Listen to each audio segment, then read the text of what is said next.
सोचो तुम एक ऐसे प्लेन के अंदर फंस चुके हो जिसके अंदर सभी लोग वैम्पायर बन चुके हैं। अब इस प्लेन के अंदर तुम अपनी जान कैसे बचा पाओगे और बचा पाओगे या फिर मारे जाओगे। ऐसे होता है आज की इस मूवी में, जिसके अंदर सभी लोग एक दूसरे को काट कर जान लेने के पीछे पड़े हैं। अब इस मूवी में लास्ट में कितने लोग बच पाते हैं और कितने लोग मारे जाते हैं यह हमें मूवी के एंड तक पता चलेगा। तो मूवी की शुरुआत होती है और हम एक प्लेन को देख पाते हैं जिसके पायलट रूम में एक आदमी होता है जो कि जख्मी हालत में होता है। दरअसल में इस प्लेन को हाईजैक कर लिया गया है और बड़े ही मुश्किल से ये प्लेन ऑटो पायलट पर होने के बावजूद भी रनवे पर सेफली लैंड कर जाता है। अब सारी आर्मी इस प्लेन को चारों ओर से घेर लेती है। अब इस आर्मी का हेड रेडियो के जरिए उस पायलट रूम में फंसे जख्मी आदमी से बात करता है। आर्मी का हेड उस आदमी से कहता है तुम सभी पैसेंजर्स को छोड़ दो। तब वो आदमी कहता है मैं कोई हाईजैकर नहीं हूँ, यहाँ पर मेरी जान को खतरा है और मैं यहाँ से निकलना चाहता हूँ। अब उस प्लेन के नीचे के दरवाजे से एक बच्चा रस्सी के जरिए नीचे उतरता है। अब आर्मी उस बच्चे को अपने साथ ले जाती है और एक डॉक्टर को दिखाती है। डॉक्टर उस बच्चे से उसका नाम पूछता है, जहाँ पर वो बच्चा अपना नाम बताता है। इस बच्चे का नाम एलियस होता है। अब यहाँ से कहानी पास्ट में जाती है, जहाँ पर हमें एलियस को दिखाया जाता है जो कि प्लेटफॉर्म पर अपना सामान लेकर आया होता है। अब हम एलियस की माँ को देख पाते हैं जिसके सर पर एक भी बाल नहीं होता और वो विग लगाती है। अब थोड़ी ही देर बाद एलियस की माँ अजीब तरह से बिहेव करने लगती है, जिसके बाद उसकी माँ अपने बॉडी में एक इंजेक्शन को इंजेक्ट करती है, जिसके बाद उसकी माँ फिर से नॉर्मल हो जाती है। अब हम एक आदमी को देख पाते हैं जिसका नाम फरीद होता है। फरीद की एलियस के साथ अच्छी खासी दोस्ती हो जाती है और वो दोनों एक ही फ्लाइट से न्यूयॉर्क जा रहे होते हैं। अब थोड़ी देर बाद एलियस की माँ वहाँ पर आती है और अपने बेटे को वहाँ से लेकर फ्लाइट में चली जाती है। अब सभी पैसेंजर्स भी फ्लाइट के अंदर जाते हैं और फ्लाइट टेक ऑफ कर जाती है। अब हम फ्लाइट के क्रू मेंबर में एक आदमी को देख पाते हैं जिसका नाम 8 बॉल होता है। अब हम उसके हावभाव देखकर समझ पाते हैं कि उसके इरादे नेक नहीं है। प्लेन के अंदर बैठा एक आदमी पैनिक करने लगता है, जिसकी वजह से सभी लोग डिस्टर्ब होने लगते हैं। 8 बॉल उस आदमी को सभी पैसेंजर्स की दूसरी तरफ लेकर जाता है और उसके एक आंख में चाकू घुसा देता है। फिर 8 बॉल उसी चाकू से उसके पेट में कई बार स्टैब करता है, जिसकी वजह से वो आदमी वहीं पर ही मारा जाता है। अब प्लेन को उड़ा रहे 2 पायलट में से एक पायलट 8 बॉल के साथ ही मिला हुआ था। 8 बॉल उस प्लेन के एक पायलट को मार देता है। अब प्लेन हाईजैक हो चुका था। 8 बॉल लोगों के सामने आता है और उससे देखकर लोग बहुत ही घबरा जाते हैं क्योंकि उसके कपड़े खून से लथपथ होते हैं। अब एलियस प्लेन के मैनुअल को पढ़ता है। उसे मैनुअल में एक कार्गो सेक्शन के बारे में पता चलता है। एलियस उसकी माँ से कहता है हमें कार्गो सेक्शन के अंदर जाना चाहिए, लेकिन एलियस की माँ मना करती है। लेकिन एलियस नहीं मानता। वो डरते हुए कार्गो सेक्शन की तरफ बढ़ने लगता है और एलियस के पीछे पीछे उसकी माँ भी आने लगती है। तभी 8 बॉल उन दोनों को देख लेता है। 8 बॉल एलियस की माँ को वहीं पर ही शूट कर देता है, जिसके बाद एलियस की माँ वहीं पर ही मारी जाती है। 8 बॉल के पास उसका साथी काल आता है और उससे कहता है तुम ये क्या कर रहे हो, हमें कम से कम लोगों को मारना है। अब काल एलियस को उसके माँ के पास से उठाता है और उससे कहता है तुम अपने सीट पर जाकर बैठो। एलियस अपने सीट पर जाकर बैठ जाता है। अब यहाँ से सीन और भी पास्ट में जाता है, जहाँ पर हम एलियस की माँ और एलियस के फादर को देख पाते हैं जो कि एलियस को लेकर कहीं से आ रहे होते हैं। तभी रास्ते में एलियस के फादर की गाड़ी खराब हो जाती है। नाडिया के हस्बैंड उन दोनों को वहीं पर ही छोड़कर आसपास मदद मांगने के लिए जाता है। बहुत देर होने के बाद भी जब नाडिया के हस्बैंड वापस नहीं आते तो नाडिया खुद जाती है उसके हस्बैंड को ढूंढने के लिए। अब वो उसके हस्बैंड के पैरों का निशान का पीछा करती है। नाडिया को पास में एक घर दिखाई देता है। नाडिया उस घर के अंदर चली जाती है। अंदर जाने के बाद अचानक एक आदमी नाडिया पर हमला कर देता है, जिसके बाद नाडिया अपनी जान बचाने के लिए एक रूम के अंदर चली जाती है और उसका दरवाजा अंदर से बंद कर लेती है। तभी नाडिया देखती है कि उस आदमी ने उसके पति को मार दिया है। ये देखकर नाडिया बहुत ही ज्यादा घबरा जाती है। अब वो आदमी एक खिड़की के जरिए उस रूम में एंटर करने की कोशिश करता है, लेकिन नाडिया उसे अंदर नहीं आने देती। इस चक्कर में वो आदमी नाडिया के हाथ पर काट लेता है। अब थोड़ी देर बाद सूरज भी निकल जाता है, जिसकी किरणों से वो आदमी वहीं पर ही जलकर खाक हो जाता है, जिससे हम समझ पाते हैं कि वो आदमी एक वैम्पायर था। अब सीन फिर से प्रेजेंट में आता है, जहाँ पर हम नाडिया को देख पाते हैं जो कि अभी जिंदा होती है। वो नीचे बेडरूम में जाती है और वहाँ जाकर एक कुत्ते को पकड़ती है और उस कुत्ते को पकड़कर उसका खून पीने लगती है। तभी वहाँ पर 8 बॉल का एक आदमी आ जाता है। नाडिया उसे देखती है और उस पर हमला कर देती है और उसे मौत के घाट उतार देती है। अब नाडिया पूरी तरीके से वैम्पायर में कन्वर्ट होने लगी थी, जिसके बाद नाडिया तुरंत ही अपनी दवाई ले लेती है और वो फिर से नॉर्मल हो जाती है।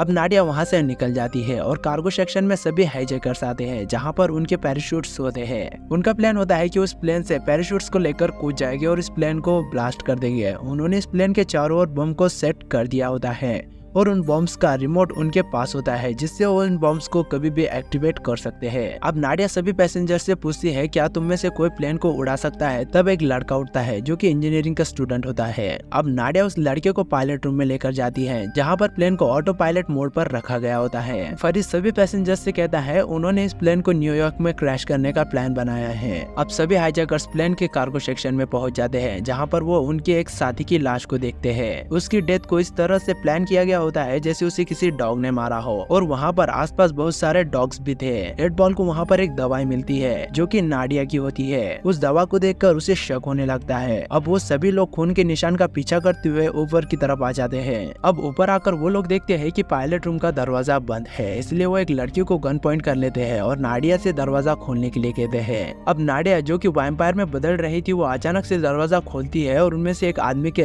गर्दन पर अपने दांतों को घुसा देती है। नाडिया एट बॉल और उसके साथियों पर भी अटैक करती है लेकिन उसके बाकी साथी वापस पैसेंजर रूम की तरफ भाग जाते हैं। नाडिया फिर से अपनी दवाई लेती है जिसके बाद वो नॉर्मल हो जाती है लेकिन एट बॉल वहाँ से गया नहीं होता, वो वहीं पर ही दरवाजे के पीछे छुपा हुआ था। अब एट बॉल सभी पैसेंजर्स के पास जाता है और वहाँ जाने के बाद नाडिया के बैग को चेक करता है जिसके अंदर उसे एक डायरी मिलती है। डायरी को पढ़ने के बाद एट बॉल को पता चलता है कि नाडिया कोई इंसान नहीं बल्कि एक वैम्पायर है। जिसके बाद एट बॉल एक बैटरी को लेता है जिससे अलग ही टॉर्च निकलती है जिसे वैम्पायर सहन नहीं कर सकते।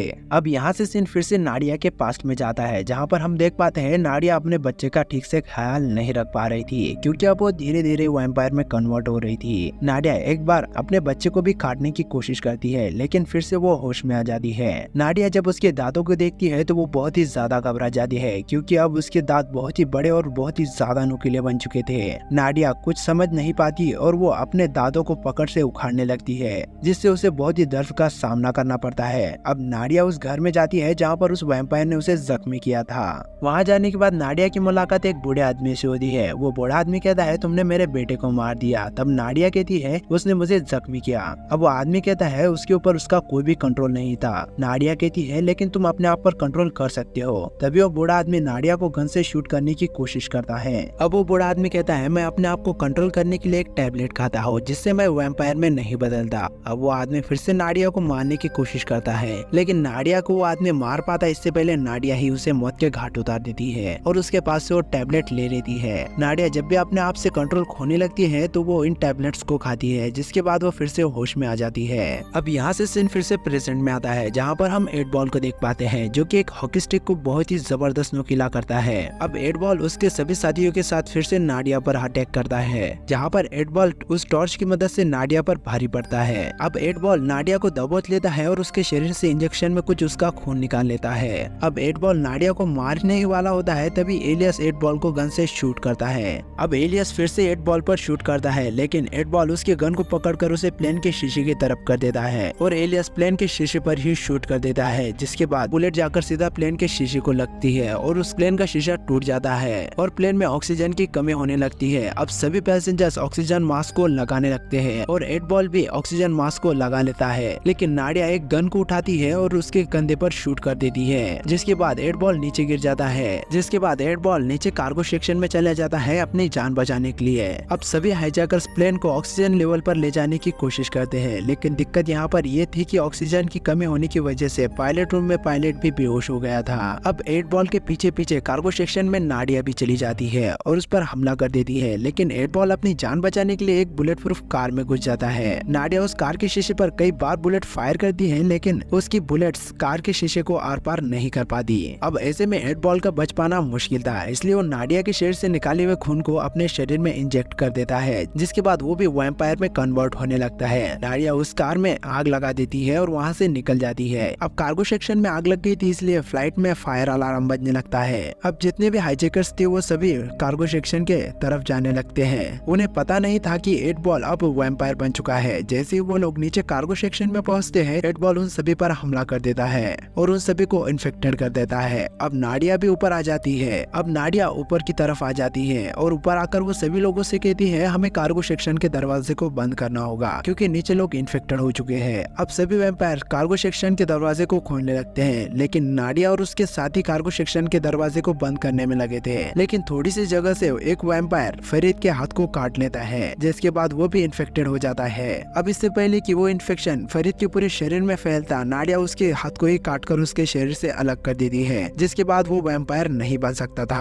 अब हम प्लेन के उसी पायलट को देख पाते हैं जो कि 8 बॉल के साथ मिला हुआ था। वो स्कॉटलैंड के एयरपोर्ट पर कॉल करता है और उन सभी से कहता है कि ये प्लेन जल्द ही स्कॉटलैंड के एयरपोर्ट पर लैंड करेगा, क्योंकि ये प्लेन हाईजैक हो चुका है। ये पायलट इस प्लेन को ऑटो पायलट पर रखकर कुछ कोऑर्डिनेट्स को डालता है, जिसके बाद ये प्लेन ऑटो पायलट पर होने के बाद भी स्कॉटलैंड के एयरपोर्ट पर लैंड कर जाएगा। अब हम प्लेन के अंदर के सीन को देख पाते हैं, जहाँ पर हम बहुत सारे लोगों को इन्फेक्टेड होता हुआ देख पाते हैं। अब इस पॉइंट पर लोग समझ चुके थे अगर ये लोग फ्लाइट से बाहर गए तो पूरी दुनिया इन्फेक्टेड हो सकती है, इसीलिए इन सभी लोगों को इस प्लेन के अंदर ही मारना होगा। हाईजैकर्स ने इस प्लेन के सभी तरफ बॉम्ब्स को सेट कर दिया था, लेकिन इसका जो रिमोट था वो नीचे कार्गो सेक्शन में था। अब कार्गो सेक्शन में जाने का जो सेफ रास्ता था वो बहुत ही छोटा था, जहाँ से सिर्फ एक छोटा बच्चा ही जा सकता है। ऐसे में एलियस कहता है मैं जाऊंगा, जहाँ पर उसकी माँ मना करती है, लेकिन एलियस उसकी नहीं सुनता और वो नीचे कार्गो सेक्शन में चला जाता है। उसके पास वही टॉर्च होती है जिसकी मदद से 8 बॉल नाडिया पर भारी पड़ा था। इस टॉर्च की मदद से वो किसी भी वैम्पायर को अपने ऊपर हमला करने से रोक सकता था।